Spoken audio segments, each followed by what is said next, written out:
Bienvenidos a Curiosidades Z, donde lo oscuro cobra vida. Hoy quiero compartir una historia que me contó mi abuela. Una de esas que te hacen mirar sobre tu hombro cada vez que caminas por la calle solitaria o escuchas un ruido extraño en medio de la noche. Es una historia que ocurrió en un pueblo del centro del país, apenas pasando la mitad del siglo pasado, cuando las noticias viajaban lento y los secretos más oscuros se enterraban profundamente, pero no para siempre. Los Berlanga eran una familia adinerada, dueños de una hacienda tan inmensa que parecía un pequeño reino en sí misma. Desde la entrada principal al pueblo, había que recorrer kilómetros de caminos serpenteantes solo para llegar a la gran casona que dominaba el horizonte. Los Berlanga no necesitaban trabajar, su fortuna provenía de negocios en las grandes ciudades, aunque nunca dejaron de vivir en ese pequeño pueblo. Decían que les gustaba mantenerse cerca de sus raíces, pero con el tiempo, los habitantes comenzaron a preguntarse si esa no sería solo una excusa para ocultar algo mucho más siniestro. Al principio, las desapariciones fueron casi imperceptibles. Alguien decía que un hombre joven se había ido al norte en busca de trabajo. Otro murmuraba que una familia pobre había decidido mudarse sin avisar.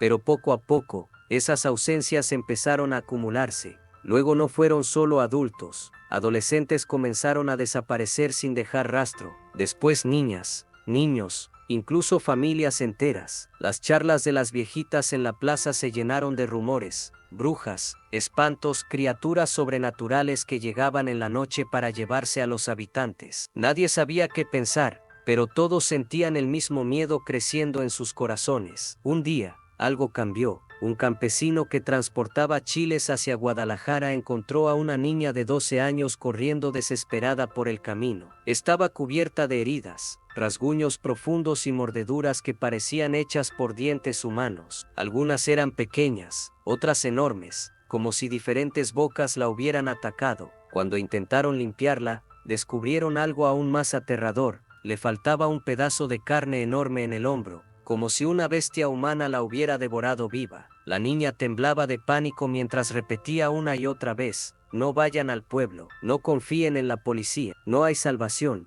El campesino, asustado pero compasivo, la llevó hasta la ciudad y buscó ayuda. Allí hablaron con las autoridades, y un investigador fue enviado al hospital donde la niña estaba siendo tratada. Lo que nadie esperaba fue que el ayudante del campesino, quien había estado presente durante todo el trayecto, desapareciera esa misma noche sin dejar rastro. Nunca volvió al pueblo ni a ver a su familia. El investigador, un hombre experimentado pero claramente nervioso, regresó al día siguiente acompañado de alguien inesperado, un empresario poderoso rival de los Berlanga. Este hombre tenía influencias que iban más allá de lo imaginable, tanto que incluso logró hablar directamente con Miguel Alemán, quien estaba a punto de tomar posesión como presidente. Fue entonces cuando el caso escaló a niveles insospechados. Cientos de policías armados llegaron al pueblo, rodeando la hacienda de los Berlanga. Lo que encontraron dentro fue una escena sacada de una pesadilla. Cientos de cuerpos mutilados estaban esparcidos por las instalaciones. Algunos apenas habían sido tocados, otros estaban reducidos a esqueletos. Pero lo peor estaba en las cámaras ocultas, donde los Berlanga realizaban rituales caníbales. Habían convertido la comida humana en una especie de espectáculo macabro. Mientras algunas víctimas observaban horrorizadas, otras eran devoradas vivas. Poco a poco, miembro por miembro, entre las ruinas hallaron a una joven colgando de cadenas, devorada desde los pies hasta las rodillas. Había sido mantenida viva durante días mientras la familia disfrutaba de su agonía. Su hermana menor, quien había logrado escapar tras arrancarle un ojo al joven Miguelito Berlanga, narró cómo ambas lucharon desesperadamente contra sus captores. La hermana mayor pagó su valentía con una muerte lenta y brutal. El patriarca de los Berlanga, Don Abel, fue capturado,